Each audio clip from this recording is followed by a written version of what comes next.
Welcome to 99 TV. Journalist and jurist Vijaya Babu గారి V talks కార్యక్రమానికి స్వాగతం. సార్ నమస్తే సార్.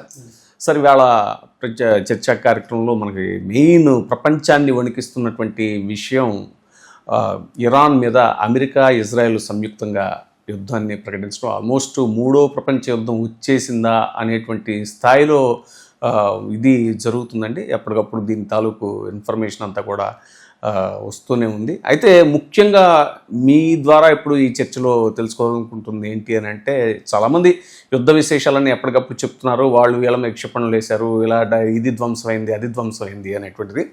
అయితే ముఖ్యంగా ఈ యుద్ధం వల్ల భారత్ మీద ఈ యుద్ధం యొక్క ప్రభావం ఏంటి, అలాగే తద్వారా తెలుగు రాష్ట్రాల మీద ఈ యుద్ధం యొక్క ప్రభావం ఏంటి అనేటువంటిది మీ ద్వారా ప్రత్యేకంగా ఇప్పుడు తెలుసుకోవాలనుకుంటున్న విషయం. ముఖ్యంగా వాటిలో చూస్తే కొన్ని అంశాలు అయితే మెయిన్ పెట్రోలియం ప్రోడక్ట్స్, చమురు దౌత్యం గురించి కానీ, అలాగే ఇక ఉగ్రవాదం ముప్పు, అలాగే ఆఫ్ఘనిస్తాన్ పాకిస్తాన్ సమీకరణాలు, తీవ్రవాద భావజాలం, ఇంకా చెప్పాలంటే లాజిస్టిక్స్, ఈ సముద్రయాన ఇవి వాటి గురించి, అలాగే టెక్నాలజీ విషయంలో కూడా వచ్చేటువంటి ఇవి. సో వీటి విషయంలో అసలు ఎలా ఉండబోతుంది భారత్ మీద ఈ యుద్ధం యొక్క ప్రభావం, అలాగే తెలుగు రాష్ట్రాల మీద ముఖ్యంగా ఈ యుద్ధం యొక్క ప్రభావం ఎలా ఉంటుంది అనేటువంటి. ఎస్, ఇది గంటకి కూడా గంటగానే క్షణక్షణం ఒక ఉత్కంఠ, గంటకి కూడా పరిస్థితులు తీవ్ర రూపం, అంటే మహోద్ధృతంగా యుద్ధం అయితే ఇప్పుడు మనం మాట్లాడుకునే సమయానికి సాగుతున్నటువంటి పరిస్థితి. ఎప్పుడు ఏమవుతుందో కూడా తెలియనటువంటిది. దాంతో చాలా చోట్ల ఆ ప్రాంతాలకి వెళ్ళినటువంటి, చివరికి మన తెలంగాణ మంత్రి గారు కూడా ఎక్కడెక్కడో దుబాయ్లో హెల్డప్ అయ్యారని, తర్వాత పివి సింధు, ఇంకా కొంతమంది పాస్టర్స్, ఒకళ్ళేంటి టూరిస్టులు, వీళ్ళందరూ కూడా ఇరుక్కుపోయిన పరిస్థితి. సార్ ఆ సంగతి అలా ఉంచినట్టయితే యుద్ధం జరుగుతున్నటువంటి తీరుతెన్నులు, యుద్ధం యొక్క ప్రభావం, యుద్ధం ఏ రకంగా ఇదవుతుందనే దాని మీద సరే నిరంతరంగా వార్తలు వస్తూనే ఉన్నాయి. వాటి సంగతి కాకుండా ఈ యుద్ధం యొక్క ప్రభావం భారతదేశం మీద ఎలా ఉంటుంది. ఎస్, ఇది చాలా మనకి వెరీ వెరీ వెరీ ఇంపార్టెంట్. ఇది 1-2 పాయింట్లు ఏదో సూపర్ఫిషియల్ వార్తల్లో వస్తున్నా కూడా నేను కొంత దీన్ని అందరికీ కూడా ఇది చాలా వ్యాలిడ్ ఇన్ఫర్మేషన్ మనం ఈరోజు అందిద్దాం. అదే రకంగా ఉభయ తెలుగు రాష్ట్రాల మీద కూడా దీని ఎఫెక్ట్ ఎలా ఉంటుందనేది కూడా చూద్దాం. సో ముందు అసలు ఇది ఒక మహాయుద్ధంగానే దీన్ని అభివర్ణించాలి. అంటే మూడవ ప్రపంచ యుద్ధం ముప్పు పొంచి ఉంది, కాదనడానికి వీల్లేదు. మూడవ ప్రపంచ యుద్ధం వచ్చినా రాకపోయినప్పటికీ కూడా ప్రస్తుత పరిణామాలను కనుక తీసుకున్నట్లయితే ఇది చాలా ప్రమాదకరంగానే ఉంది పరిస్థితి. ఇంచుమించు ప్రతి దేశం కూడా ఎఫెక్ట్ అయ్యేది. కానీ భారత్కి మరి మనం యుద్ధంలో ఏ వైపు కూడా మనం నిలబడకున్నప్పటికీ, ఎందుకంటే మన పాలసీ అది, కానీ భారత్కి ఇది చాలా ఒక ఛాలెంజింగ్ పాయింట్గానే చెప్పాలి. చాలా భవిష్యత్తులో గడ్డు పరిస్థితులు, భారత భవిష్యత్ అనేటువంటిది కొంత గడ్డు కాలంగానే దీన్ని మనం చూడాలి. ప్రత్యేకించి చమురు దాదాపుగా ఏంటంటే 80 ఆర్థిక వ్యవస్థకి ఇది పెద్ద ఎత్తున విఘాతం కలిగిస్తుంది. అంతేకాకుండా మన ప్రగతి చక్రాలన్నిటికీ కూడా ప్రధానం చమురే కదా. సో ఈ చమురు దిగుమతుల్లో ఆర్థిక డాలర్ కోరల్లో రూపాయి విలవిలలాడిపోయేటువంటి పరిస్థితి అయితే ఇప్పుడు ఉందని చెప్పవచ్చు. ఇప్పటికే కూడా రూపాయి విలువ ఆల్రెడీ 2 డేస్లోనే పతనమైనట్టుగా మనకి తెలుస్తూ ఉంది. సో ఈ పరిస్థితుల్లో ఇక చమురు విషయానికి వచ్చినట్టయితే అది కూడా దాదాపుగా పెట్రోల్ రేట్లు పెరిగాయో మనం మాట్లాడుకునే సమయానికి, లేదంటే ఖచ్చితంగా పెరిగేటువంటి పరిస్థితి. అనివార్యంగా పెట్రోల్ ధరలు భగ్గుమనేటువంటి అవకాశం ఉంటుంది. గ్యాస్ ధరలు పెరుగుతాయి. ఎందుకంటే 85%, ఎంత పెద్ద మొత్తం చూడండి, 85% చమురంతా కూడా మనం దిగుమతుల మీదే ఆధారపడినటువంటి పరిస్థితి. సో ఈ యుద్ధం వల్ల ఏమవుతుంది, బ్యారెల్ ధర $120 కనుక దాటినట్టయితే దాని ఎఫెక్ట్ ఏమవుతుందంటే ఇది కంట్రోల్ తప్పుతుంది. అంటే డెఫిసిట్, నియంత్రణ అనేటువంటిది తప్పుతుంది. ఆ నియంత్రణ అనేటువంటిది తప్పినప్పుడు ఏమవుతుంది, ఇది 95 నుంచి $100 డాలర్తో పోల్చినప్పుడు రూపాయి విలువ పతనం అవుతుంది. ఇప్పటికే రూపాయి విలువ కొంత పతనం అయిందని చెప్తున్నారు. అండ్ ఇది కంటిన్యూ అయినట్టయితే ఈ పెట్రోల్ ధరలతో మనం కొనుగోలుకి ఇబ్బంది పడే పరిస్థితి వచ్చినప్పుడు ఖచ్చితంగా that it leads to inflation, ద్రవ్యోల్బణానికి కూడా ఈ పరిస్థితులు దారితీసే పరిస్థితి ఉంటుంది. ఎప్పుడైతే పెట్రోల్ ధర పెరిగిందో దాని ఇంపాక్ట్ ఆటోమేటిక్గా నిత్యావసర రవాణా మీద పెరుగుతుంది. రవాణా పెరిగింది అనగానే దాని ప్రభావం నిత్యావసర ధరలతో సహా అన్ని రకాల వస్తువుల మీద కూడా ఆటోమేటిక్గా ఆ ధరలన్నీ కూడా పెరిగిపోయే పరిస్థితి వచ్చినప్పుడు మధ్యతరగతి జీవుడు అంటే వేతన జీవులు ఎక్కువగా ఇబ్బంది పడే పరిస్థితి వస్తుంది. దిగువ మధ్యతరగతి కూడా వాళ్ళు చాలా ఇబ్బందులు పడే పరిస్థితి వస్తుంది. కాబట్టి ఫస్ట్ ఎఫెక్ట్ అయ్యేది ఏంటి అన్నట్లయితే ఇక్కడ పెట్రోల్ ధరలు, గ్యాస్ ధరలు కూడా ఆటోమేటిక్గా పెరిగిపోతుంది. సో ఈ ద్రవ్యోల్బణాన్ని వీళ్ళు ఎలా ఎదుర్కొంటారు ఏంటి అనేది మనకి ఆర్బీఐ కూడా వడ్డీ రేట్లని ఆటోమేటిక్గా పెంచాల్సిన పరిస్థితి వస్తుంది. ఎప్పుడైతే ఈ ఇన్ఫ్లేషన్కి దారితీసే పరిస్థితి వస్తుందో వెంటనే అంటే ఏంటి, ఇక్కడే చాలా జాగ్రత్తగా మధ్యతరగతి జీవులు ప్రధానంగా గమనించాల్సింది ఏంటంటే మీ ఈఎంఐలు పెరుగుతాయి, కార్ లోన్లు పెరుగుతాయి, వడ్డీ రేట్లు, హోమ్కి తెచ్చుకున్నటువంటి ఇంటి మీద తెచ్చుకునే రుణాలు అవి ఆటోమేటిక్గా పెరిగిపోతాయి. సో ఈ విధంగా మొత్తం అన్నీ కూడా ఈఎంఐలు ఇవన్నీ కట్టుకునే పరిస్థితి వస్తాయి. భారత్ ఇక్కడ ఒక అంచనా ప్రకారం చెప్తుంది ఏంటంటే $5 ట్రిలియన్ ఆర్థిక లక్ష్యాన్ని చేరుకోవాలనేటువంటి ఒక లక్ష్యం ఏదైతే ఉందో అది మరింత వెనక్కిపోయేటువంటి పరిస్థితి కూడా చాలా స్పష్టంగా ఇక్కడ కనిపిస్తూ ఉంది. ఇది దీనికి సంబంధించింది.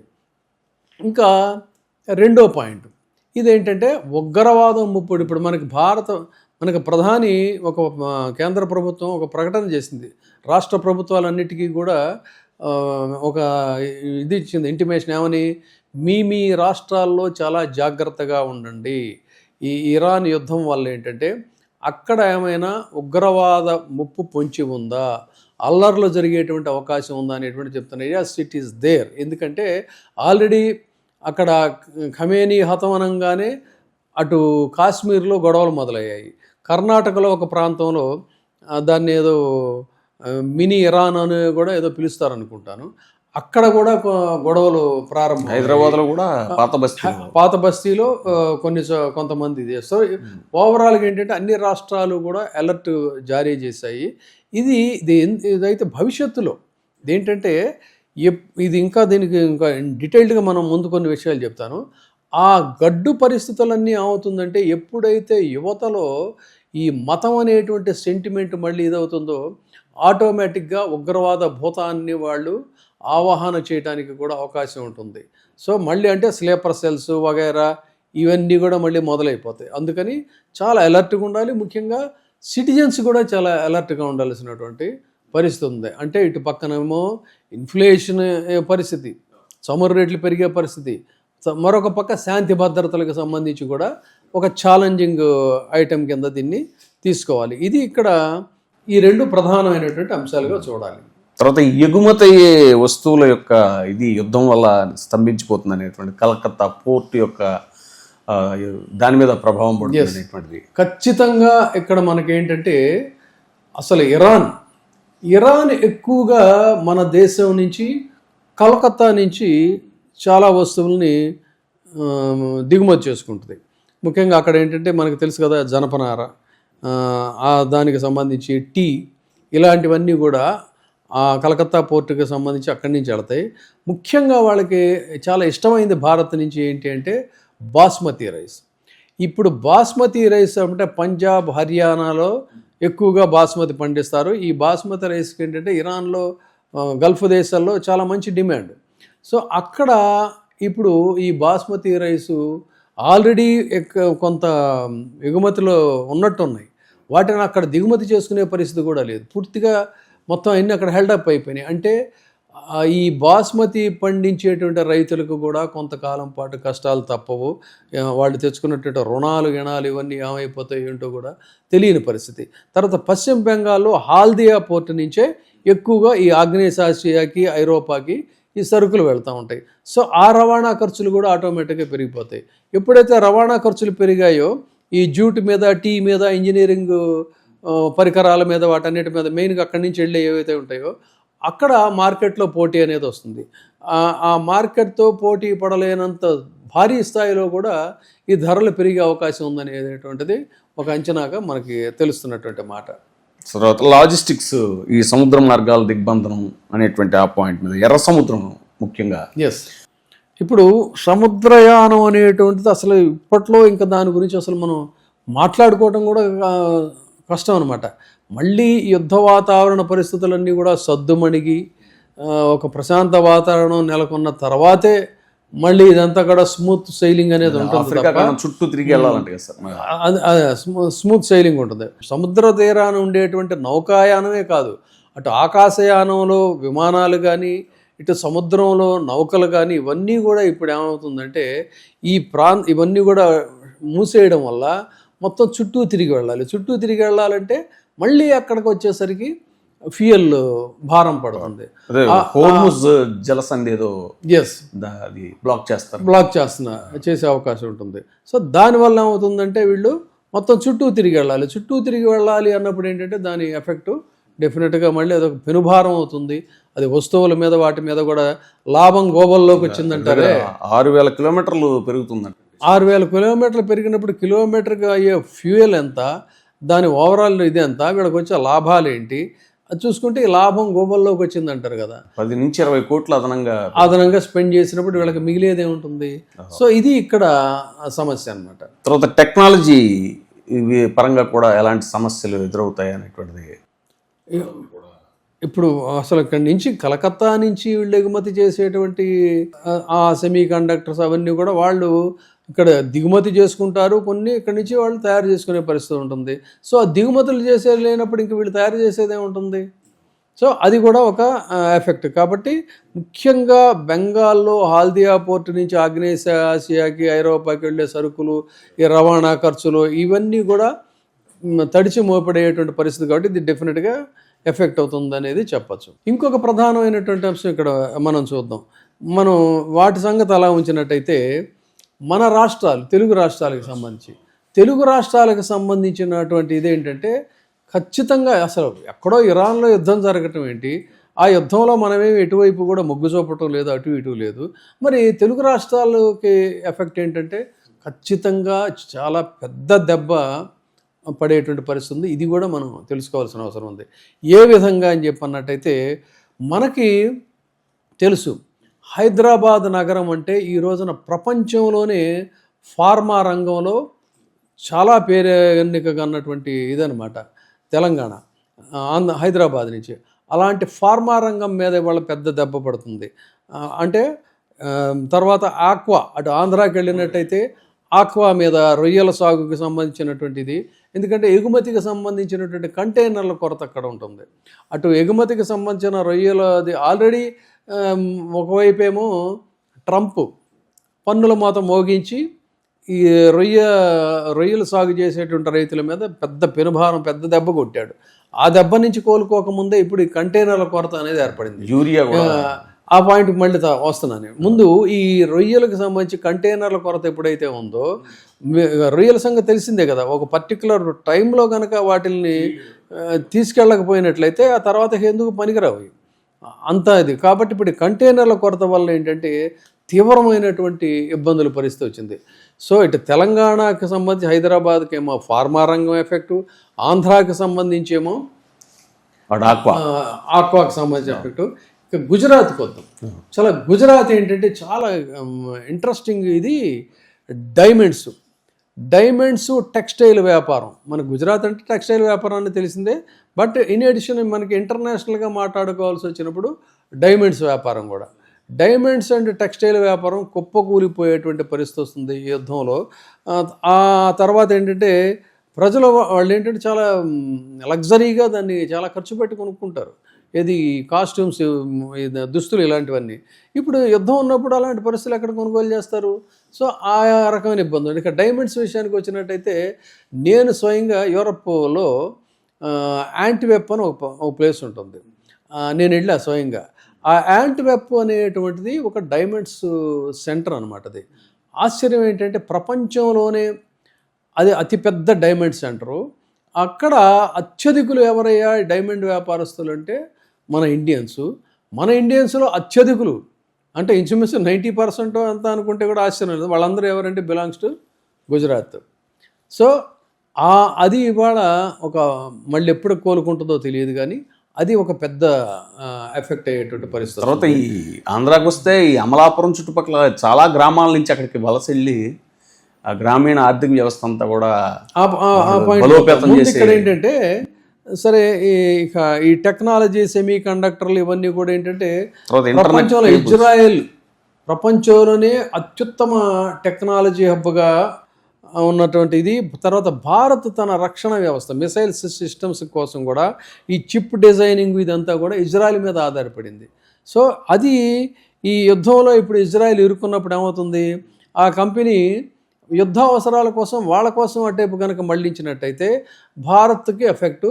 ఆ విధంగా సాఫ్ట్వేర్ రంగానికి, డిఫెన్స్ మ్యానుఫ్యాక్చరింగ్కి, వీటన్నిటికీ కూడా కొంత ఖచ్చితంగా ప్రభావం చూపించేటువంటి అవకాశం ఉంది. అంటే ఇది మన ఈ డ్రోన్ టెక్నాలజీ, ఏఏ ప్రాజెక్టులు, వీటికి సంబంధించినటువంటి హార్డ్వేర్ అంతా మనం అక్కడి నుంచి దిగుమతి చేసుకుంటున్నాం. సో ఆ హార్డ్వేర్ దిగుమతి చేసుకునేటువంటి ఇది కూడా కొంత నెమ్మదించేటువంటి ఆ ప్రొడక్షన్, ఆ ప్రమాదం కూడా ఉంది. సో ఇలాంటి సంక్షోభంలోనే సముద్ర గర్భంలో ఇంటర్నెట్ కేబుల్స్కి సంబంధించి అది కూడా ఎఫెక్ట్ అవుతుందని చెప్తున్నారు. సో ఇక ఆ విషయం అలా ఉంచినట్టయితే ఇప్పుడున్న పరిస్థితుల్లో మనం అర్జెంటుగా ఈ సముద్ర సంక్షోభం నుంచి ఓవర్కమ్ అవ్వాలంటే ఇప్పటికే మనకి చాలా గ్రీన్ ఎనర్జీ అనేటువంటిది మొదలైంది. దాని మీద కొంత వర్క్ జరుగుతుంది. కానీ ఇప్పుడు వస్తున్నటువంటి ఆ కార్లు కానీ, స్కూటర్లు కానీ ఇవన్నీ ఇంకా సరిపోవు. ఇంకా మోర్ అండ్ మోర్ రావాల్సినటువంటి అవసరం ఉంది. సో ఆ పరిస్థితుల్లో మరి ఇప్పుడు ఈ గ్రీన్ ఎనర్జీకి కూడా యుద్ధ ప్రాతిపదికన భారతదేశం ఇంపార్టెన్స్ ఇవ్వాల్సినటువంటి అవసరం అయితే ప్రస్తుతం కనిపిస్తూ ఉందనేది చెప్పుకోవచ్చు. ఇక మరొక వ్యాలిడ్ పాయింట్ ఇక్కడ గమనించాల్సింది, మనం ఇది మన రాష్ట్రాలకు సంబంధించి అంటే ఉభయ తెలుగు రాష్ట్రాలకు సంబంధించి గల్ఫ్ కంట్రీస్లో ముఖ్యంగా భారతీయులు 90 నుంచి 96 లక్షల మంది ఒక అంచనా ఉంటున్నటువంటి పరిస్థితి. వీళ్ళందరూ ఎవరు? చిన్న చిన్న మనకి కన్స్ట్రక్షన్ ల్యాబర్, తర్వాత వాళ్ళని వాళ్ళ రకరకాల వృత్తులు, ఈ మసాజ్ చేయడానికి అని చెప్పని, ఇళ్ళు కట్టడానికని, తాపీ మేస్త్రులుగా, కార్పెంటర్స్గా, హౌస్ కీపర్స్ కింద, తర్వాత లేబరర్స్గా వీళ్ళంతా కూడా వెళ్ళేవాళ్ళు ఉన్నారు. వాళ్ళు ఎంతమంది ఉన్నారు అంటే 90 నుంచి 96 లక్షలు అని చెప్పని ఒక ఫిగర్ అంచనా చెప్తా ఉంది. సో ఈ పరిస్థితుల్లో మరి వీళ్ళు కనుక అక్కడ ఉద్యోగాలు కోల్పోయి, ఫస్ట్ అండ్ ఫార్మోస్ట్ ఏంటంటే ప్రాణాలు అరచేతుల్లో పెట్టుకుని బతుకుతున్నారు. వీళ్ళు ప్రాణాలు అరచేతుల్లో పెట్టుకుని బతుకుతున్నప్పుడు వాళ్ళందరినీ సురక్షితంగా భారత్కి తీసుకురావాలి. భారత్కి సురక్షితంగా తీసుకురావాలంటే ఆ ఎవాక్యుయేషన్కి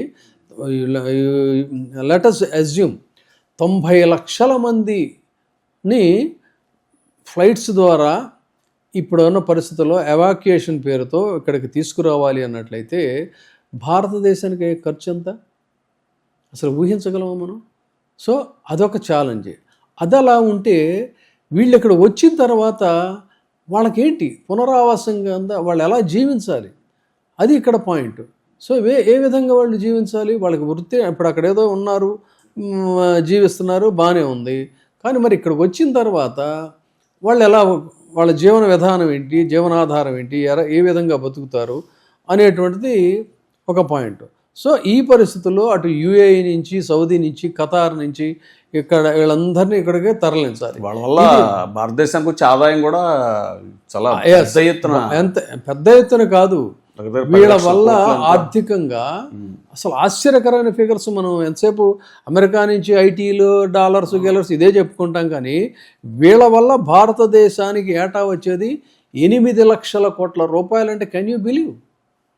8 లక్షల కోట్ల రూపాయలు ఆదాయం ఆగిపోయే పరిస్థితి ఉంటుంది. అది కనుక ఆగిపోతే భారత వ్యవస్థ ఊపిరికి కూడా కొంత ఎఫెక్ట్ అయినట్టే.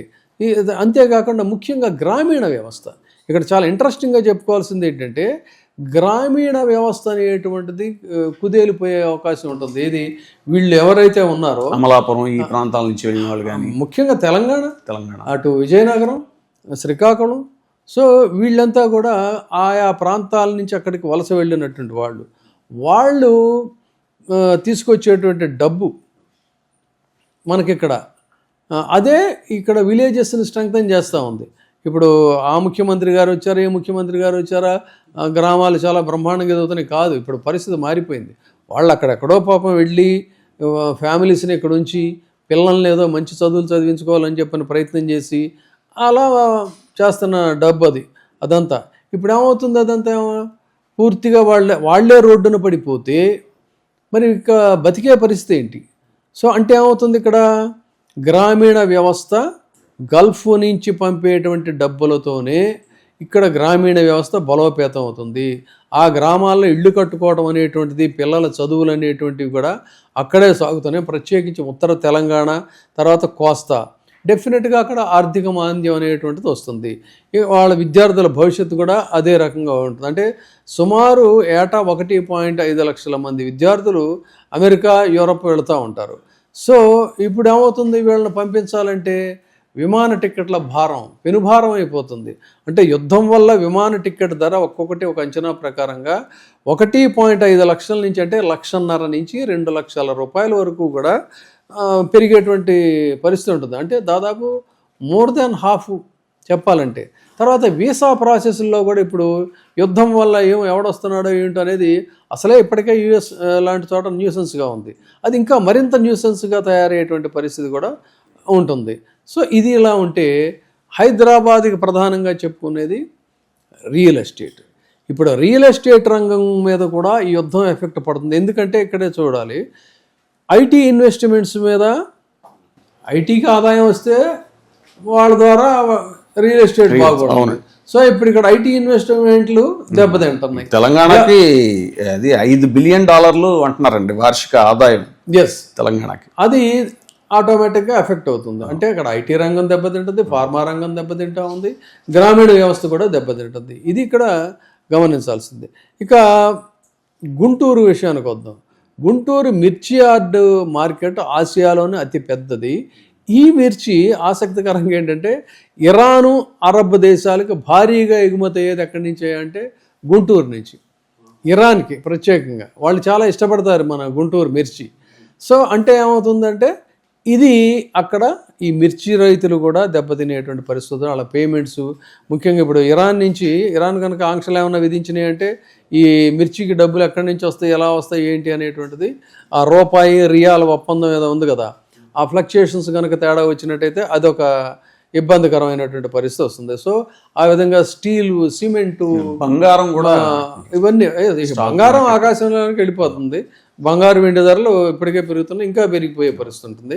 ఇవన్నీ ఇలా ఉంటే ముఖ్యంగా మనీ సర్క్యులేషన్ ఎప్పుడైతే గ్రామాల్లో ఆగిపోతుందో చాలా జీవితాలు, అంటే మధ్యతరగతి జీవితాలు, ఏదో కొద్ది కూడబెట్టుకున్న వాళ్ళు బతుకుతున్నారు అనుకున్న వాళ్ళంతా కూడా రోడ్డు మీదకి వచ్చేటువంటి పరిస్థితి వస్తుంది. అప్పుడే మన ఆర్బీఐ కూడా దీని గురించి చాలా స్పష్టంగా హెచ్చరిక కూడా చేసింది. కానీ ఏం జరుగుతుంది? భారత్కి ఏటా సుమారు 115 నుంచి 125 బిలియన్ డాలర్లు, అంటే దాదాపు 10 లక్షల కోట్లు విదేశీ నగదుగా మనకు అందుతున్నటువంటి పరిస్థితి. అందులో గల్ఫ్ వాటా, ఇది ఇక్కడ ఆసక్తిగా, వరల్డ్ మొత్తం నుంచి వచ్చేది ఎంత అయితే 10 లక్షల కోట్లు అయితే, ఈ 10 లక్షల కోట్లలో గల్ఫ్ వాటా ఎంత అని చూసుకున్నట్టయితే 28 నుంచి 30%, 28 నుంచి 30% గల్ఫ్ దేశాల నుంచి, అంటే ఈ Saudi Arabia, UAE, Kuwait, Qatar, Oman, వీటి నుంచి వస్తూ ఉంది. అంటే దాదాపుగా 3 లక్షల కోట్ల రూపాయలు అరబ్ దేశాల నుంచి మనకు వస్తూ ఉంది. ఇదంతా కూడా మనకి ఎఫెక్ట్ అయినట్టే. మరి ఇందులో మళ్ళీ ఇంకొక ఆసక్తికరమైన పాయింట్ చూద్దాం. భారతదేశంలో నగదు రూపంలో వచ్చేటువంటి ఇది ఎర్న్ చేసేటువంటిది గల్ఫ్ నుంచి ఫస్ట్ అందరికీ తెలిసింది ఏంటంటే కేరళ స్టేట్ టాప్లో ఉంటుంది. మిగతా రిమైనింగ్ ఫస్ట్లో ఉండేటువంటి 5 స్టేట్స్లో తెలంగాణ అండ్ ఆంధ్ర ఉంటాయన్నమాట. సో అంటే తెలంగాణ నుంచి ఒక అంచనా ప్రకారం తెలుస్తుంది ఏంటంటే ఏటా సుమారు 4 నుంచి 5 బిలియన్ డాలర్లు, అంటే సుమారు 35,000 నుంచి 42,000 కోట్ల రూపాయలు విదేశీ నగదు అక్కడి నుంచి మనకి తెలంగాణ స్టేట్కి వస్తూ ఉంది. ఇందులో మెజారిటీ వాటా అంతా కూడా ఉత్తర తెలంగాణ, అంటే నిజామాబాదు, కరీంనగర్, జగిత్యాల, నిర్మల్, కామారెడ్డి, ఈ ప్లేసులకు సంబంధించింది. సో ఇక్కడ కనీసం ఏంటంటే ఒక అంచనా, ఒక లెక్కల ప్రకారంగా తెలుస్తుంది, ప్రతి గ్రామం నుంచి కూడా కనీసం 10 నుంచి 20 మంది గల్ఫ్లో ఉంటారు. సో వీళ్ళందరికీ కూడా ఇప్పుడు ఏమవుతుందంటే ఎఫెక్ట్ అయ్యే పరిస్థితి. ఇటు ఆదాయం పోతుంది, తర్వాత పునరావాసం ఉద్యోగాలు ఏంటనేది కూడా ప్రశ్నార్థకం. అదేవిధంగా ఆంధ్రప్రదేశ్ విషయానికి వద్దాం. ఆంధ్రప్రదేశ్ విషయానికి వచ్చినట్టయితే ఏటా సుమారు 3.5 నుంచి 4.5 బిలియన్ డాలర్లు, అంటే 30,000 నుంచి 38,000 రూపాయల కోట్లు మనకి ఇక్కడ ఆంధ్రప్రదేశ్కి వస్తున్నటువంటి పరిస్థితి. దాంట్లో ప్రధానంగా ఇందా చెప్పినట్టు కోనసీమ, అమలాపురం సరౌండింగ్స్ అవన్నీ కూడా, అట్లాగే పశ్చిమ గోదావరి, ఉత్తరాంధ్ర, శ్రీకాకుళం, తర్వాత విజయనగరం, రాయలసీమకి వెళ్ళినట్టయితే కడప, చిత్తూరు, ఈ జిల్లాల నుంచి ఎక్కువగా గల్ఫ్ దేశాలకి వలస వెళ్తుంటారు. సో వాళ్ళంతా కూడా ఇబ్బంది పడేటువంటి పరిస్థితి. సో ఇన్ని రకాలుగా ఇబ్బందులుగా ఉన్నటువంటి పరిస్థితి ఉంది భారతదేశానికి. ముఖ్యంగా మధ్యతరగతి జీవులకి చాలా పెనుభారంగా మారేటువంటి పరిస్థితి ఉంది. ఇది ఓవరాల్గా ఇప్పుడు భారతదేశానికి వస్తున్నటువంటి ఎఫెక్ట్గా చెప్పుకోవాలి. క్రీడారంగం అయితే ప్రత్యక్షంగానే ఎఫెక్ట్ అయింది. మన పివి సింధు అక్కడ ఇరుక్కోవడం కానీ, అది ఏదో బ్యాడ్మింటన్ టోర్నమెంట్ కూడా ఉందంటండి లండన్, అది కూడా ఎఫెక్ట్ అయింది. ఒక్కళ్ళు కాదు, చాలామంది టూరిస్టులుగా ఆటలాడడానికి వెళ్ళిన వాళ్ళంతా హెల్డప్ అయ్యారు. అది కాదు ఇష్యూ. ఇక్కడ ప్రధానంగా ముందు మన తెలుగు రాష్ట్రాల విషయానికి వస్తే 2 తెలుగు రాష్ట్రాలకి కూడా సుమారు 70,000 నుంచి 80,000 కోట్ల రూపాయల విదేశీ నగదు వస్తుంది. అంటే ఈ యుద్ధం వల్ల ఇందులో 50% కూడా తగ్గేటువంటి అవకాశం ఉంది. ఇది తెలుగు రాష్ట్రాల జీడిపి మీద భారీగా దెబ్బ కొడుతుందనే దాంట్లో కించిత్తు సందేహం లేదు. 50% ఆదాయం ఒకసారి పడిపోవటం అంటే చూడండి. సో భారతదేశానికి ఇప్పుడు మళ్ళీ మనం ఒకసారి సమ్అప్ చేసుకునేటప్పుడు ఏంటంటే, ఇంకో వ్యాలిడ్ పాయింట్ మర్చిపోయాను. యూరియా అసలు మనకి ఎక్కువగా భాగం చాలామందికి ఆసక్తికరమైన అంశం ఏంటంటే, మన రైతులకి ఇప్పటికే ప్రతి సీజన్కి యూరియా కష్టాలు ఉంటాయి. ఆ యూరియా అందట్లేదు, టైంకి ఇవ్వడం లేదు, ప్రభుత్వాలు అన్నాళ్ళు గొడవలు చేయటం, ఇది చేయటం అట్లా జరుగుతుంటుంది కదా. మరి ఈ యూరియా ఎక్కడి నుంచి వస్తుంది అన్నట్లయితే, ఇరాన్ నుంచి మనకి ఎక్కువగా మనం దిగుమతి చేసుకునేటువంటి సింహభాగం యూరియా ఇరాన్ నుంచి. సో అలాంటిది ఇప్పుడు ఇరాన్ నుంచి యూరియా రావటం ఆగిపోయినట్లయితే డెఫినెట్గా మళ్ళీ యూరియా కష్టాలు అనేటువంటి రైతులకి చాలా తీవ్ర స్థాయిలో ఉంటాయి. ఆ యూరియా ఎప్పుడైతే ఇబ్బందికరంగా మారిందో పంటల దిగుబడి అనేటువంటిది తగ్గిపోతుంది. పంటల దిగుబడి తగ్గిపోయినప్పుడు ఆహార ధాన్యాల కొరత అనేటువంటిది ఏర్పడుతుంది. అంటే మనం యుద్ధం చేయకపోయినా, యుద్ధంలో ఏ దేశం వైపు కూడా మనం మొగ్గు చూపకపోయినా దాని ఇంపాక్ట్ అనేటువంటిది, దాని ఎఫెక్ట్ అనేటువంటిది భారతదేశం మీద ఇన్ని రంగాల మీద ప్రత్యక్షంగా పరోక్షంగా ఇదవుతుంది. సరే చూద్దాం. మొత్తంగా అయితే ఆత్మనిర్భర్ భారత్ అనేటువంటి ఒక నినాదం మనకి మోదీజీ ఇచ్చారు. ఇప్పుడున్న ఈ క్లిష్ట పరిస్థితుల్లో ఇది ఒక ప్రధానమైనటువంటి నినాదంగా ఆత్మనిర్భర్ భారత్తోనే అటు పాలకులైనా పాలితులైనా ఎవరైనా సరే దాంతో మనం ముందుకెళ్ళిన దీన్ని అధిగమించడం కోసం ట్రై చేయాలి. విల్ సీ ఏమవుతుందనేది చూద్దాం. లెట్ us హోప్ సాధ్యమైనంత వరకు యుద్ధం త్వరగా ముగుస్తుందని ఆశిద్దాం. Thank you sir. అది థ్యాంక్ యూ.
యుద్ధంలో ఏ వైపు కూడా మనం నిలబడకున్నప్పటికీ, ఎందుకంటే మన పాలసీ అది.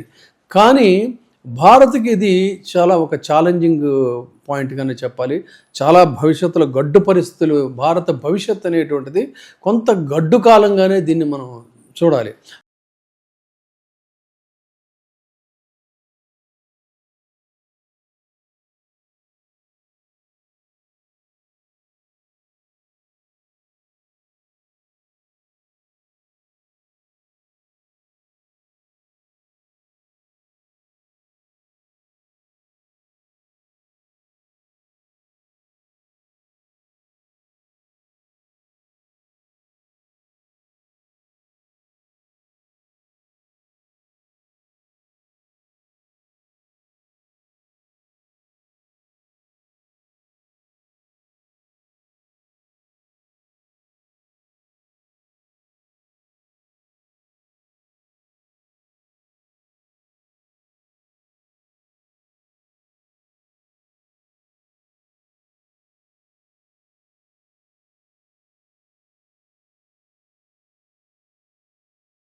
అండి ఈ ఇరాన్ యుద్ధం వల్ల ఏంటంటే అక్కడ ఏమైనా ఉగ్రవాద ముప్పు పొంచి ఉందా, అల్లర్లు జరిగేటువంటి అవకాశం ఉందా అనేటువంటి చెప్తున్నారు. Yes, it is there. ఎందుకంటే ఆల్రెడీ అక్కడ ఖమేనీ హతమనంగానే అటు కాశ్మీర్లో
వెల్కమ్ టు 99 టీవీ.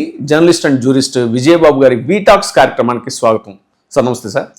సార్ ఇవాళ చర్చా కార్యక్రమంలో మనకి మెయిన్ ప్రపంచాన్ని వణికిస్తున్నటువంటి విషయం ఇరాన్ మీద అమెరికా ఇజ్రాయెల్ సంయుక్తంగా యుద్ధాన్ని ప్రకటించడం, ఆల్మోస్ట్ మూడో ప్రపంచ యుద్ధం వచ్చేసిందా అనేటువంటి స్థాయిలో ఇది జరుగుతుందండి. ఎప్పటికప్పుడు దీని తాలూకు ఇన్ఫర్మేషన్ అంతా కూడా వస్తూనే ఉంది. అయితే ముఖ్యంగా మీ ద్వారా ఇప్పుడు ఈ చర్చలో తెలుసుకోవాలనుకుంటుంది ఏంటి అని అంటే, చాలామంది యుద్ధ విశేషాలన్నీ ఎప్పటికప్పుడు చెప్తున్నారు. వాళ్ళు వీళ్ళ మీద క్షిపణులు వేశారు, ఇలా ఇది ధ్వంసమైంది, అది ధ్వంసమైంది అనేటువంటిది. అయితే ముఖ్యంగా ఈ యుద్ధం వల్ల భారత్ మీద ఈ యుద్ధం యొక్క ప్రభావం ఏంటి, అలాగే తద్వారా తెలుగు రాష్ట్రాల మీద ఈ యుద్ధం యొక్క ప్రభావం ఏంటి అనేటువంటిది మీ ద్వారా ప్రత్యేకంగా ఇప్పుడు తెలుసుకోవాలనుకుంటున్న విషయం.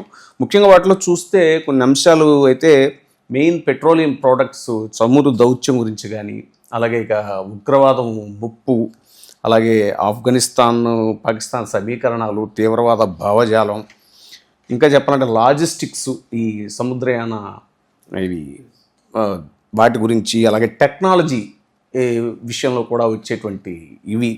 సో వీటి విషయంలో అసలు ఎలా ఉండబోతుంది భారత్ మీద ఈ యుద్ధం యొక్క ప్రభావం, అలాగే తెలుగు రాష్ట్రాల మీద ముఖ్యంగా ఈ యుద్ధం యొక్క ప్రభావం ఎలా ఉంటుంది అనేటువంటి. ఎస్, ఇది గంటకి కూడా గంటగానే క్షణక్షణం ఒక ఉత్కంఠ, గంటకి కూడా పరిస్థితులు తీవ్ర రూపం, అంటే మహోద్ధృతంగా యుద్ధం అయితే ఇప్పుడు మనం మాట్లాడుకునే సమయానికి సాగుతున్నటువంటి పరిస్థితి.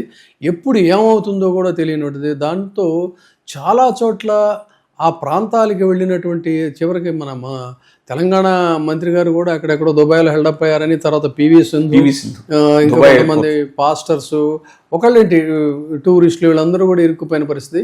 సార్ ఆ సంగతి అలా ఉంచినట్టయితే యుద్ధం జరుగుతున్నటువంటి తీరుతెన్నులు, యుద్ధం యొక్క ప్రభావం, యుద్ధం ఏ రకంగా ఇదవుతుందనే దాని మీద సరే నిరంతరంగా వార్తలు వస్తూనే ఉన్నాయి. వాటి సంగతి కాకుండా ఈ యుద్ధం యొక్క ప్రభావం భారతదేశం మీద ఎలా ఉంటుంది. ఎస్, ఇది చాలా మనకి వెరీ వెరీ వెరీ ఇంపార్టెంట్. ఇది 1-2 పాయింట్లు ఏదో సూపర్ఫిషియల్ వార్తల్లో వస్తున్నా కూడా నేను కొంత దీన్ని అందరికీ కూడా ఇది చాలా వ్యాలిడ్ ఇన్ఫర్మేషన్ మనం ఈరోజు అందిద్దాం. అదే రకంగా ఉభయ తెలుగు రాష్ట్రాల మీద కూడా దీని ఎఫెక్ట్ ఎలా ఉంటుందనేది కూడా చూద్దాం. సో ముందు అసలు ఇది ఒక మహాయుద్ధంగానే దీన్ని అభివర్ణించాలి. అంటే మూడవ ప్రపంచ యుద్ధం ముప్పు పొంచి ఉంది, కాదనడానికి వీల్లేదు.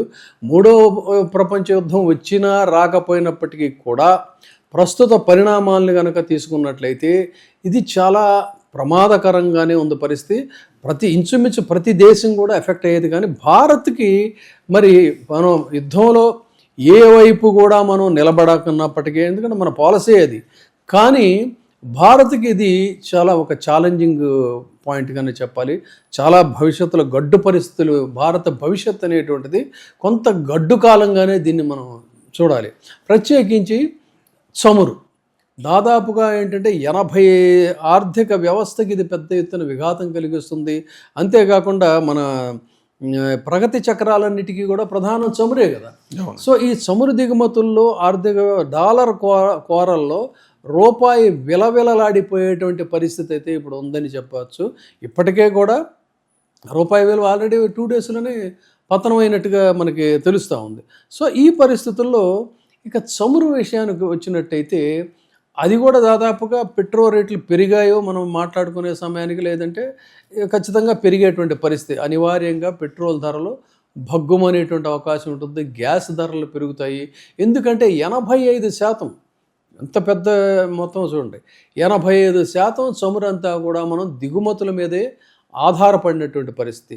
సో ఈ యుద్ధం వల్ల ఏమవుతుంది, బ్యారెల్ ధర $120 కనుక దాటినట్టయితే దాని ఎఫెక్ట్ ఏమవుతుందంటే ఇది కంట్రోల్ తప్పుతుంది. అంటే డెఫిసిట్ నియంత్రణ అనేటువంటిది తప్పుతుంది. ఆ నియంత్రణ అనేటువంటిది తప్పినప్పుడు ఏమవుతుంది, ఇది 95 నుంచి $100 డాలర్తో పోల్చినప్పుడు రూపాయి విలువ పతనం అవుతుంది. ఇప్పటికే రూపాయి విలువ కొంత పతనం అయిందని చెప్తున్నారు. అండ్ ఇది కంటిన్యూ అయినట్టయితే ఈ పెట్రోల్ ధరలతో మనం కొనుగోలు ఇబ్బంది పడే పరిస్థితి వచ్చినప్పుడు ఖచ్చితంగా ఇట్ లీడ్స్ టు ఇన్ఫ్లేషన్, ద్రవ్యోల్బణానికి కూడా ఈ పరిస్థితులు దారితీసే పరిస్థితి ఉంటుంది. ఎప్పుడైతే పెట్రోల్ ధర పెరిగిందో దాని ఇంపాక్ట్ ఆటోమేటిక్గా నిత్యావసర రవాణా మీద పెరుగుతుంది.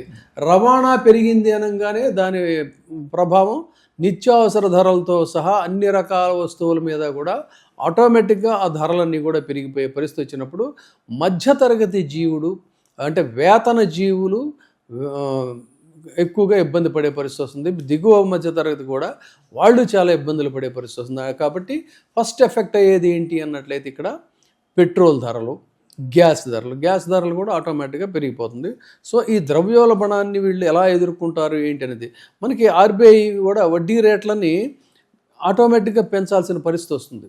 ఎప్పుడైతే ఈ ఇన్ఫ్లేషన్కి దారితీసే పరిస్థితి వస్తుందో వెంటనే అంటే ఏంటి ఇక్కడే చాలా జాగ్రత్తగా మధ్యతరగతి జీవులు ప్రధానంగా గమనించాల్సింది ఏంటంటే మీ ఈఎంఐలు పెరుగుతాయి, కారు లోన్లు పెరుగుతాయి, వడ్డీ రేట్లు, హోమ్కి తెచ్చుకున్నటువంటి ఇంటి మీద తెచ్చుకునే రుణాలు అవి ఆటోమేటిక్గా పెరిగిపోతాయి. సో ఈ విధంగా మొత్తం అన్నీ కూడా ఈఎంఐలు ఇవన్నీ కట్టుకునే పరిస్థితి వస్తాయి. భారత్ ఇక్కడ ఒక అంచనా ప్రకారం చెప్తుంది ఏంటంటే $5 ట్రిలియన్ ఆర్థిక లక్ష్యాన్ని చేరుకోవాలనేటువంటి ఒక లక్ష్యం ఏదైతే ఉందో అది మరింత వెనక్కిపోయేటువంటి పరిస్థితి కూడా చాలా స్పష్టంగా ఇక్కడ కనిపిస్తూ ఉంది. ఇది దీనికి సంబంధించింది. ఇంకా రెండో పాయింట్ ఇదేంటంటే ఉగ్రవాదం ముప్పుడు. ఇప్పుడు మనకి ప్రధాని ఒక కేంద్ర ప్రభుత్వం ఒక ప్రకటన చేసింది, రాష్ట్ర ప్రభుత్వాలన్నిటికీ కూడా ఒక ఇది ఇచ్చింది, ఇంటిమేషన్ ఏమని, మీ రాష్ట్రాల్లో చాలా జాగ్రత్తగా ఉండండి. ఈ ఇరాన్ యుద్ధం వల్ల ఏంటంటే అక్కడ ఏమైనా ఉగ్రవాద ముప్పు పొంచి ఉందా, అల్లర్లు జరిగేటువంటి అవకాశం ఉందా అనేటువంటి చెప్తున్నారు. Yes it is there. ఎందుకంటే ఆల్రెడీ అక్కడ ఖమేనీ హతమనంగానే అటు కాశ్మీర్లో గొడవలు మొదలయ్యాయి. కర్ణాటకలో ఒక ప్రాంతంలో దాన్ని ఏదో మినీ ఇరాన్ అని కూడా ఏదో పిలుస్తారనుకుంటాను, అక్కడ కూడా గొడవలు ప్రారంభం. హైదరాబాద్లో కూడా పాత బస్తీలో కొంతమంది. సో ఓవరాల్గా ఏంటంటే అన్ని రాష్ట్రాలు కూడా అలర్ట్ జారీ చేశాయి. ఇదైతే భవిష్యత్తులో ఏంటంటే దీనికి ఇంకా డీటెయిల్డ్గా మనం ముందు కొన్ని విషయాలు చెప్తాను. ఆ గడ్డు పరిస్థితులన్నీ అవుతుందంటే ఎప్పుడైతే యువతలో ఈ మతం అనేటువంటి సెంటిమెంట్ మళ్ళీ ఇదవుతుందో ఆటోమేటిక్గా ఉగ్రవాద భూతాన్ని వాళ్ళు ఆవాహన చేయడానికి కూడా అవకాశం ఉంటుంది. సో మళ్ళీ అంటే స్లీపర్ సెల్స్ వగైరా ఇవన్నీ కూడా మళ్ళీ మొదలైపోతాయి. అందుకని చాలా అలర్ట్గా ఉండాలి. ముఖ్యంగా సిటిజన్స్ కూడా చాలా అలర్ట్గా ఉండాల్సినటువంటి పరిస్థితి ఉంది. అంటే ఇటు పక్కనేమో ఇన్ఫ్లేషన్ పరిస్థితి, చమురు రేట్లు పెరిగే పరిస్థితి, మరొక పక్క శాంతి భద్రతలకు సంబంధించి కూడా ఒక ఛాలెంజింగ్ ఐటెం కింద దీన్ని తీసుకోవాలి. ఇది ఇక్కడ ఈ రెండు ప్రధానమైనటువంటి అంశాలుగా చూడాలి.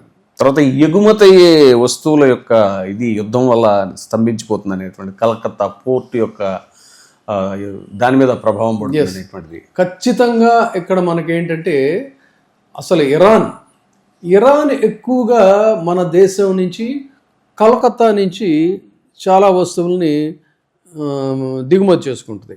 ముఖ్యంగా అక్కడ ఏంటంటే మనకు తెలుసు కదా, జనపనార, దానికి సంబంధించి టీ, ఇలాంటివన్నీ కూడా ఆ కలకత్తా పోర్టుకి సంబంధించి అక్కడి నుంచి వెళతాయి.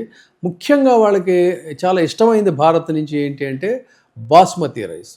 ఇప్పుడు బాస్మతి రైస్ అంటే పంజాబ్, హర్యానాలో ఎక్కువగా బాస్మతి పండిస్తారు. ఈ బాస్మతి రైస్కి ఏంటంటే ఇరాన్లో, గల్ఫ్ దేశాల్లో చాలా మంచి డిమాండ్. సో అక్కడ ఇప్పుడు ఈ బాస్మతి రైసు ఆల్రెడీ కొంత ఎగుమతిలో ఉన్నట్టున్నాయి. వాటిని అక్కడ దిగుమతి చేసుకునే పరిస్థితి కూడా లేదు. పూర్తిగా మొత్తం అన్నీ అక్కడ హెల్డప్ అయిపోయినాయి. అంటే ఈ బాస్మతి పండించేటువంటి రైతులకు కూడా కొంతకాలం పాటు కష్టాలు తప్పవు. వాళ్ళు తెచ్చుకున్నటువంటి రుణాలు ఇవన్నీ ఏమైపోతాయి ఏంటో కూడా తెలియని పరిస్థితి. తర్వాత పశ్చిమ బెంగాల్లో హాల్దియా పోర్టు నుంచే ఎక్కువగా ఈ ఆగ్నేయాసియాకి, ఐరోపాకి ఈ సరుకులు వెళ్తూ ఉంటాయి. సో ఆ రవాణా ఖర్చులు కూడా ఆటోమేటిక్గా పెరిగిపోతాయి. ఎప్పుడైతే రవాణా ఖర్చులు పెరిగాయో ఈ జూట్ మీద, టీ మీద, ఇంజనీరింగ్ పరికరాల మీద, వాటన్నిటి మీద మెయిన్గా అక్కడి నుంచి వెళ్ళే ఏవైతే ఉంటాయో అక్కడ మార్కెట్లో పోటీ అనేది వస్తుంది. ఆ మార్కెట్తో పోటీ పడలేనంత భారీ స్థాయిలో కూడా ఈ ధరలు పెరిగే అవకాశం ఉందనేటువంటిది ఒక అంచనాగా మనకి తెలుస్తున్నటువంటి మాట. తర్వాత లాజిస్టిక్స్, ఈ సముద్ర మార్గాల దిగ్బంధనం అనేటువంటి ఆ పాయింట్ మీద, ఎర్ర సముద్రం ముఖ్యంగా. ఎస్, ఇప్పుడు సముద్రయానం అనేటువంటిది అసలు ఇప్పట్లో ఇంకా దాని గురించి అసలు మనం మాట్లాడుకోవడం కూడా కష్టం అనమాట. మళ్ళీ యుద్ధ వాతావరణ పరిస్థితులన్నీ కూడా సద్దుమణిగి ఒక ప్రశాంత వాతావరణం నెలకొన్న తర్వాతే మళ్ళీ ఇదంతా కూడా స్మూత్ సైలింగ్ అనేది ఉంటుంది. ఆఫ్రికా ఖండం చుట్టూ తిరిగి వెళ్ళాలంటే కదా సార్. స్మూత్ సైలింగ్ ఉంటుంది. సముద్ర తీరాన ఉండేటువంటి నౌకాయానమే కాదు, అటు ఆకాశయానంలో విమానాలు కానీ, ఇటు సముద్రంలో నౌకలు కానీ, ఇవన్నీ కూడా ఇప్పుడు ఏమవుతుందంటే ఇవన్నీ కూడా మూసేయడం వల్ల మొత్తం చుట్టూ తిరిగి వెళ్ళాలి. చుట్టూ తిరిగి వెళ్ళాలంటే మళ్ళీ అక్కడికి వచ్చేసరికి ఫ్యూయల్ భారం పడుతుంది. హోర్ముజ్ జలసంధి ఏదో ఎస్ అది బ్లాక్ చేసే అవకాశం ఉంటుంది. సో దానివల్ల ఏమవుతుందంటే వీళ్ళు మొత్తం చుట్టూ తిరిగి వెళ్ళాలి అన్నప్పుడు ఏంటంటే దాని ఎఫెక్ట్ డెఫినెట్గా మళ్ళీ అదొక పెనుభారం అవుతుంది. అది వస్తువుల మీద వాటి మీద కూడా లాభం గోబల్లోకి వచ్చిందంటారే. 6,000 కిలోమీటర్లు పెరుగుతుందంట. 6,000 కిలోమీటర్లు పెరిగినప్పుడు కిలోమీటర్కి అయ్యే ఫ్యూయల్ ఎంత, దాని ఓవరాల్ ఇది ఎంత, వీళ్ళకి వచ్చే లాభాలు ఏంటి అది చూసుకుంటే ఈ లాభం గోబల్లోకి వచ్చింది అంటారు కదా. 10 నుంచి 20 కోట్లు అదనంగా స్పెండ్ చేసినప్పుడు వీళ్ళకి మిగిలేదే ఉంటుంది. సో ఇది ఇక్కడ సమస్య అన్నమాట. తర్వాత టెక్నాలజీ పరంగా కూడా ఎలాంటి సమస్యలు ఎదురవుతాయి అనేటువంటిది. ఇప్పుడు అసలు ఇక్కడి నుంచి కలకత్తా నుంచి వీళ్ళు ఎగుమతి చేసేటువంటి ఆ సెమీ కండక్టర్స్ అవన్నీ కూడా వాళ్ళు ఇక్కడ దిగుమతి చేసుకుంటారు, కొన్ని ఇక్కడి నుంచి వాళ్ళు తయారు చేసుకునే పరిస్థితి ఉంటుంది. సో ఆ దిగుమతులు చేసేది లేనప్పుడు ఇంక వీళ్ళు తయారు చేసేదే ఉంటుంది.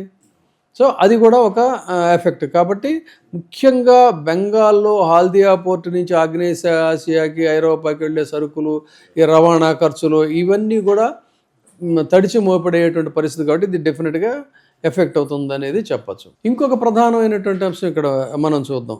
మనం వాటి సంగతి అలా ఉంచినట్టయితే మన రాష్ట్రాలు, తెలుగు రాష్ట్రాలకు సంబంధించినటువంటి ఇదేంటంటే ఖచ్చితంగా అసలు ఎక్కడో ఇరాన్లో యుద్ధం జరగటం ఏంటి, ఆ యుద్ధంలో మనమేమి ఎటువైపు కూడా మొగ్గు చూపటం లేదు, అటు ఇటు లేదు. మరి తెలుగు రాష్ట్రాలకి ఎఫెక్ట్ ఏంటంటే ఖచ్చితంగా చాలా పెద్ద దెబ్బ పడేటువంటి పరిస్థితి ఉంది. ఇది కూడా మనం తెలుసుకోవాల్సిన అవసరం ఉంది. ఏ విధంగా అని చెప్పన్నట్టయితే మనకి తెలుసు హైదరాబాద్ నగరం అంటే ఈ రోజున ప్రపంచంలోనే ఫార్మా రంగంలో చాలా పేరెన్నికన్నటువంటి ఇదనమాట తెలంగాణ, హైదరాబాద్ నుంచి. అలాంటి ఫార్మా రంగం మీద వాళ్ళ పెద్ద దెబ్బ పడుతుంది. అంటే తర్వాత ఆక్వా, అటు ఆంధ్రాకి వెళ్ళినట్టయితే ఆక్వా మీద, రొయ్యల సాగుకి సంబంధించినటువంటిది. ఎందుకంటే ఎగుమతికి సంబంధించినటువంటి కంటైనర్ల కొరత అక్కడ ఉంటుంది. అటు ఎగుమతికి సంబంధించిన రొయ్యలది ఆల్రెడీ ఒకవైపేమో ట్రంప్ పన్నుల మోత మోగించి ఈ రొయ్యలు సాగు చేసేటువంటి రైతుల మీద పెద్ద పెనుభారం, పెద్ద దెబ్బ కొట్టాడు. ఆ దెబ్బ నుంచి కోలుకోకముందే ఇప్పుడు ఈ కంటైనర్ల కొరత అనేది ఏర్పడింది. యూరియా ఆ పాయింట్కి మళ్ళీ వస్తున్నాను. ముందు ఈ రొయ్యలకు సంబంధించి కంటైనర్ల కొరత ఎప్పుడైతే ఉందో, రొయ్యల సంగతి తెలిసిందే కదా, ఒక పర్టికులర్ టైంలో కనుక వాటిని తీసుకెళ్ళకపోయినట్లయితే ఆ తర్వాత ఎందుకు పనికిరావు అంతా ఇది. కాబట్టి ఇప్పుడు కంటైనర్ల కొరత వల్ల ఏంటంటే తీవ్రమైనటువంటి ఇబ్బందుల పరిస్థితి వచ్చింది. సో ఇటు తెలంగాణకి సంబంధించి హైదరాబాద్కి ఏమో ఫార్మా రంగం ఎఫెక్టు, ఆంధ్రాకి సంబంధించి ఏమో ఆక్వాకి సంబంధించిన ఎఫెక్టు. ఇక గుజరాత్కి వద్దాం. గుజరాత్ ఏంటంటే చాలా ఇంట్రెస్టింగ్. ఇది డైమండ్స్ టెక్స్టైల్ వ్యాపారం. మన గుజరాత్ అంటే టెక్స్టైల్ వ్యాపారం అని తెలిసిందే. బట్ ఇన్ అడిషన్ మనకి ఇంటర్నేషనల్గా మాట్లాడుకోవాల్సి వచ్చినప్పుడు డైమండ్స్ వ్యాపారం కూడా, డైమండ్స్ అండ్ టెక్స్టైల్ వ్యాపారం కుప్పకూలిపోయేటువంటి పరిస్థితి వస్తుంది ఈ యుద్ధంలో. ఆ తర్వాత ఏంటంటే ప్రజలు వాళ్ళు ఏంటంటే చాలా లగ్జరీగా దాన్ని చాలా ఖర్చు పెట్టి కొనుక్కుంటారు. ఏది కాస్ట్యూమ్స్, దుస్తులు ఇలాంటివన్నీ. ఇప్పుడు యుద్ధం ఉన్నప్పుడు అలాంటి పరిస్థితులు ఎక్కడ కొనుగోలు చేస్తారు? సో ఆ రకమైన ఇబ్బంది. ఇక డైమండ్స్ విషయానికి వచ్చినట్టయితే నేను స్వయంగా యూరప్లో యాంటీవెప్ అని ఒక ప్లేస్ ఉంటుంది, నేను వెళ్ళా స్వయంగా. ఆ యాంటీవెప్ అనేటువంటిది ఒక డైమండ్స్ సెంటర్ అనమాట. అది ఆశ్చర్యం ఏంటంటే ప్రపంచంలోనే అది అతిపెద్ద డైమండ్ సెంటరు. అక్కడ అత్యధికులు ఎవరయ్యా డైమండ్ వ్యాపారస్తులు అంటే మన ఇండియన్స్లో అత్యధికులు అంటే ఇంచుమించు 90% అంతా అనుకుంటే కూడా ఆశ్చర్యం లేదు. వాళ్ళందరూ ఎవరంటే బిలాంగ్స్ టు గుజరాత్. సో అది ఇవాళ మళ్ళీ ఎప్పుడు కోలుకుంటుందో తెలియదు, కానీ అది ఒక పెద్ద ఎఫెక్ట్ అయ్యేటువంటి పరిస్థితి. తర్వాత ఈ ఆంధ్రాకి వస్తే ఈ అమలాపురం చుట్టుపక్కల చాలా గ్రామాల నుంచి అక్కడికి వలస వెళ్ళి ఆ గ్రామీణ ఆర్థిక వ్యవస్థ అంతా కూడా బలోపేతం చేసి ఇక్కడ ఏంటంటే సరే ఇక ఈ టెక్నాలజీ సెమీ కండక్టర్లు ఇవన్నీ కూడా ఏంటంటే ప్రపంచంలో ఇజ్రాయెల్ ప్రపంచంలోనే అత్యుత్తమ టెక్నాలజీ హబ్గా ఉన్నటువంటి ఇది. తర్వాత భారత్ తన రక్షణ వ్యవస్థ మిసైల్ సిస్టమ్స్ కోసం కూడా ఈ చిప్ డిజైనింగ్ ఇదంతా కూడా ఇజ్రాయెల్ మీద ఆధారపడింది. సో అది ఈ యుద్ధంలో ఇప్పుడు ఇజ్రాయెల్ ఇరుక్కున్నప్పుడు ఏమవుతుంది, ఆ కంపెనీ యుద్ధ అవసరాల కోసం వాళ్ళ కోసం అటేపు కనుక మళ్లించినట్టయితే భారత్కి ఎఫెక్టు. ఆ విధంగా సాఫ్ట్వేర్ రంగానికి, డిఫెన్స్ మ్యానుఫ్యాక్చరింగ్కి, వీటన్నిటికీ కూడా కొంత ఖచ్చితంగా ప్రభావం చూపించేటువంటి అవకాశం ఉంది. అంటే ఇది మన ఈ డ్రోన్ టెక్నాలజీ, ఏఏ ప్రాజెక్టులు, వీటికి సంబంధించినటువంటి హార్డ్వేర్ అంతా మనం అక్కడి నుంచి దిగుమతి చేసుకుంటున్నాం. సో ఆ హార్డ్వేర్ దిగుమతి చేసుకునేటువంటి ఇది కూడా కొంత నెమ్మదించేటువంటి ఆ ప్రొడక్షను, ఆ ప్రమాదం కూడా ఉంది. సో ఇలాంటి సంక్షోభంలోనే సముద్ర గర్భంలో ఇంటర్నెట్ కేబుల్స్కి సంబంధించి అది కూడా ఎఫెక్ట్ అవుతుందని చెప్తున్నారు. సో ఇక ఆ విషయం అలా ఉంచినట్టయితే ఇప్పుడున్న పరిస్థితుల్లో మనం అర్జెంటుగా ఈ సముద్ర సంక్షోభం నుంచి ఓవర్కమ్ అవ్వాలంటే ఇప్పటికే మనకి చాలా గ్రీన్ ఎనర్జీ అనేటువంటిది మొదలైంది. దాని మీద కొంత వర్క్ జరుగుతుంది. కానీ ఇప్పుడు వస్తున్నటువంటి ఆ కార్లు కానీ, స్కూటర్లు కానీ ఇవన్నీ ఇంకా సరిపోవు. ఇంకా మోర్ అండ్ మోర్ రావాల్సినటువంటి అవసరం ఉంది. సో ఆ పరిస్థితుల్లో మరి ఇప్పుడు ఈ గ్రీన్ ఎనర్జీకి కూడా యుద్ధ ప్రాతిపదికన భారతదేశం ఇంపార్టెన్స్ ఇవ్వాల్సినటువంటి అవసరం అయితే ప్రస్తుతం కనిపిస్తూ ఉందనేది చెప్పుకోవచ్చు. ఇక మరొక వ్యాలిడ్ పాయింట్ ఇక్కడ గమనించాల్సింది, మనం ఇది మన రాష్ట్రాలకు సంబంధించి అంటే ఉభయ తెలుగు రాష్ట్రాలకు సంబంధించి గల్ఫ్ కంట్రీస్లో ముఖ్యంగా భారతీయులు 90 నుంచి 96 లక్షల మంది ఒక అంచనా ఉంటున్నటువంటి పరిస్థితి. వీళ్ళందరూ ఎవరు? చిన్న చిన్న మనకి కన్స్ట్రక్షన్ ల్యాబర్, తర్వాత వాళ్ళని వాళ్ళ రకరకాల వృత్తులు, ఈ మసాజ్ చేయడానికి అని చెప్పని, ఇళ్ళు కట్టడానికి అని, తాపీ మేస్త్రులుగా, కార్పెంటర్స్గా, హౌస్ కీపర్స్ కింద, తర్వాత లేబరర్స్గా వీళ్ళంతా కూడా వెళ్ళేవాళ్ళు ఉన్నారు. వాళ్ళు ఎంతమంది ఉన్నారు అంటే 90 నుంచి 96 లక్షలు అని చెప్పని ఒక ఫిగర్ అంచనా చెప్తా ఉంది. సో ఈ పరిస్థితుల్లో మరి వీళ్ళు కనుక అక్కడ ఉద్యోగాలు కోల్పోయి, ఫస్ట్ అండ్ ఫార్మోస్ట్ ఏంటంటే ప్రాణాలు అరచేతుల్లో పెట్టుకుని బతుకుతున్నారు. వీళ్ళు ప్రాణాలు అరచేతుల్లో పెట్టుకుని బతుకుతున్నప్పుడు వాళ్ళందరినీ సురక్షితంగా భారత్కి తీసుకురావాలి. భారత్కి సురక్షితంగా తీసుకురావాలంటే ఆ ఎవాక్యుయేషన్కి లెటస్ అజ్యూమ్ 90 లక్షల మందిని ఫ్లైట్స్ ద్వారా ఇప్పుడున్న పరిస్థితుల్లో ఎవాక్యుయేషన్ పేరుతో ఇక్కడికి తీసుకురావాలి అన్నట్లయితే భారతదేశానికి ఖర్చు ఎంత అసలు ఊహించగలమా మనం? సో అదొక ఛాలెంజ్. అదలా ఉంటే వీళ్ళు ఇక్కడ వచ్చిన తర్వాత వాళ్ళకేంటి పునరావాసంగా వాళ్ళు ఎలా జీవించాలి, అది ఇక్కడ పాయింట్. సో ఏ విధంగా వాళ్ళు జీవించాలి? వాళ్ళకి వృత్తి, ఇప్పుడు అక్కడ ఏదో ఉన్నారు, జీవిస్తున్నారు, బాగానే ఉంది. కానీ మరి ఇక్కడికి వచ్చిన తర్వాత వాళ్ళు ఎలా, వాళ్ళ జీవన విధానం ఏంటి, జీవనాధారం ఏంటి, ఏ విధంగా బతుకుతారు అనేటువంటిది ఒక పాయింట్. సో ఈ పరిస్థితుల్లో అటు యూఏఈ నుంచి, సౌదీ నుంచి, ఖతార్ నుంచి ఇక్కడ వీళ్ళందరినీ ఇక్కడికే తరలించాలి. వాళ్ళ వల్ల భారతదేశానికి వచ్చే ఆదాయం కూడా చాలా పెద్ద ఎత్తున కాదు, వీళ్ళ వల్ల ఆర్థికంగా అసలు ఆశ్చర్యకరమైన ఫిగర్స్. మనం ఎంతసేపు అమెరికా నుంచి ఐటీలు, డాలర్స్, గెలర్స్ ఇదే చెప్పుకుంటాం, కానీ వీళ్ళ వల్ల భారతదేశానికి ఏటా వచ్చేది 8 లక్షల కోట్ల రూపాయలు. అంటే కెన్ యూ బిలీవ్? 8 లక్షల కోట్ల రూపాయలు ఆదాయం ఆగిపోయే పరిస్థితి ఉంటుంది. అది కనుక ఆగిపోతే భారత వ్యవస్థ ఊపిరికి కూడా కొంత ఎఫెక్ట్ అయినట్టే. అంతేకాకుండా ముఖ్యంగా గ్రామీణ వ్యవస్థ ఇక్కడ చాలా ఇంట్రెస్టింగ్గా చెప్పుకోవాల్సింది ఏంటంటే, గ్రామీణ వ్యవస్థ అనేటువంటిది కుదేలిపోయే అవకాశం ఉంటుంది. ఇది వీళ్ళు ఎవరైతే ఉన్నారో అమలాపురం ఈ ప్రాంతాల నుంచి వెళ్ళిన వాళ్ళు కానీ, ముఖ్యంగా తెలంగాణ, అటు విజయనగరం, శ్రీకాకుళం, సో వీళ్ళంతా కూడా ఆయా ప్రాంతాల నుంచి అక్కడికి వలస వెళ్ళినటువంటి వాళ్ళు తీసుకొచ్చేటువంటి డబ్బు మనకిక్కడ అదే ఇక్కడ విలేజెస్ని స్ట్రెంగ్తన్ చేస్తూ ఉంది. ఇప్పుడు ఆ ముఖ్యమంత్రి గారు వచ్చారు, ఏ ముఖ్యమంత్రి గారు వచ్చారా, గ్రామాలు చాలా బ్రహ్మాండంగా ఎదుగుతున్నాయి కాదు. ఇప్పుడు పరిస్థితి మారిపోయింది. వాళ్ళు అక్కడెక్కడో పాపం వెళ్ళి ఫ్యామిలీస్ని ఇక్కడ ఉంచి పిల్లల్ని ఏదో మంచి చదువులు చదివించుకోవాలని చెప్పని ప్రయత్నం చేసి అలా చేస్తున్న డబ్బు అదంతా. ఇప్పుడు ఏమవుతుంది, అదంతా పూర్తిగా వాళ్ళే రోడ్డున పడిపోతే మరి ఇక బతికే పరిస్థితి ఏంటి? సో అంటే ఏమవుతుంది, ఇక్కడ గ్రామీణ వ్యవస్థ గల్ఫ్ నుంచి పంపేటువంటి డబ్బులతోనే ఇక్కడ గ్రామీణ వ్యవస్థ బలోపేతం అవుతుంది. ఆ గ్రామాల్లో ఇళ్ళు కట్టుకోవడం అనేటువంటిది, పిల్లల చదువులు అనేటువంటివి కూడా అక్కడే సాగుతున్నాయి. ప్రత్యేకించి ఉత్తర తెలంగాణ, తర్వాత కోస్తా, డెఫినెట్గా అక్కడ ఆర్థిక మాంద్యం అనేటువంటిది వస్తుంది.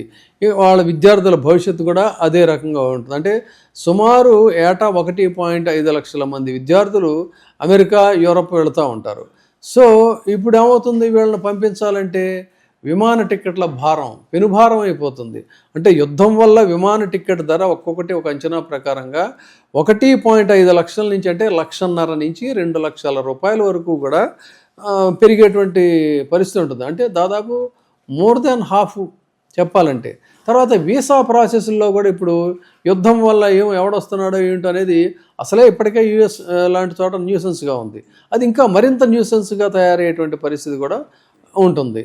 సో ఇది ఇలా ఉంటే హైదరాబాద్కి ప్రధానంగా చెప్పుకునేది రియల్ ఎస్టేట్. ఇప్పుడు రియల్ ఎస్టేట్ రంగం మీద కూడా ఈ యుద్ధం ఎఫెక్ట్ పడుతుంది. ఎందుకంటే ఇక్కడే చూడాలి, ఐటీ ఇన్వెస్ట్మెంట్స్ మీద ఐటీకి ఆదాయం వస్తే వాళ్ళ ద్వారా రియల్ ఎస్టేట్ బాగుంటుంది. సో ఇప్పుడు ఇక్కడ ఐటీ ఇన్వెస్ట్మెంట్లు దెబ్బతింటున్నాయి. తెలంగాణకి అది $5 బిలియన్ అంటున్నారండి వార్షిక ఆదాయం.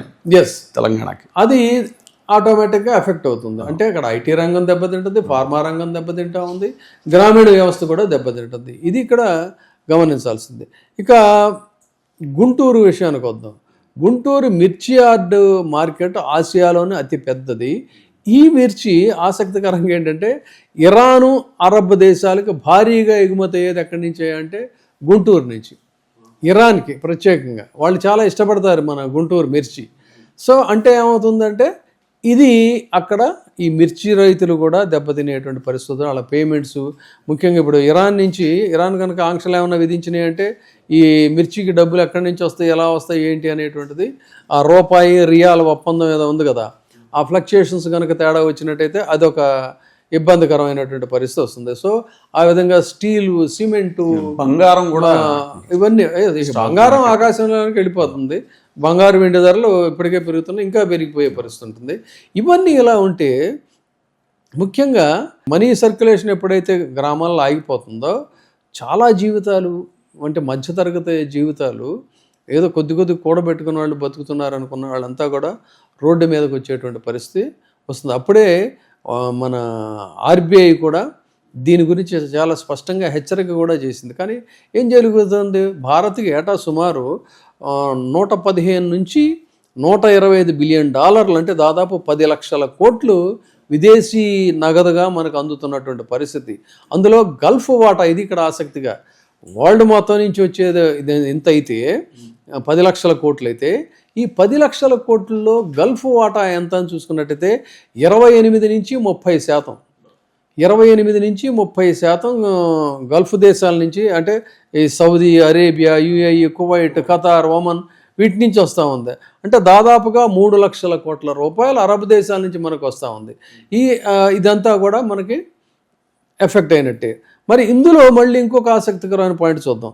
భారతదేశంలో నగదు రూపంలో వచ్చేటువంటి ఇది ఎర్న్ చేసేటువంటిది గల్ఫ్ నుంచి ఫస్ట్ అందరికీ తెలిసింది ఏంటంటే కేరళ స్టేట్ టాప్లో ఉంటుంది.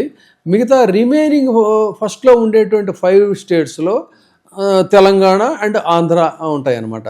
సో అంటే తెలంగాణ నుంచి ఒక అంచనా ప్రకారం తెలుస్తుంది ఏంటంటే ఏటా సుమారు 4 నుంచి 5 బిలియన్ డాలర్లు, అంటే సుమారు 35,000 నుంచి 42,000 కోట్ల రూపాయలు విదేశీ నగదు అక్కడి నుంచి మనకి తెలంగాణ స్టేట్కి వస్తూ ఉంది.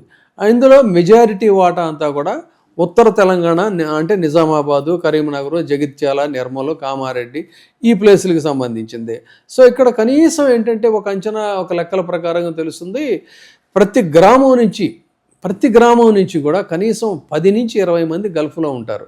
సో వీళ్ళందరికీ కూడా ఇప్పుడు ఏమవుతుందంటే ఎఫెక్ట్ అయ్యే పరిస్థితి. ఇటు ఆదాయం పోతుంది, తర్వాత పునరావాసం ఉద్యోగాలు ఏంటనేది కూడా ప్రశ్నార్థకం.